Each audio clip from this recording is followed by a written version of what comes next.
نمیگم برگرد، نمیگم اینجا خوبه بی تو، نمیگم ول کن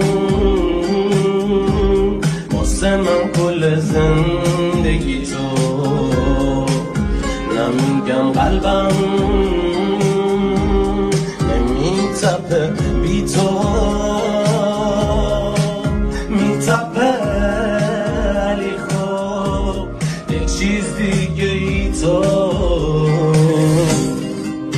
نه ازت میخوام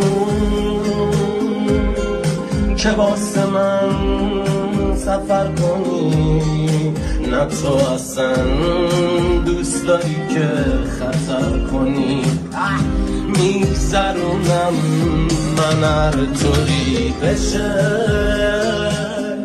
همه روزام شدن یه شه.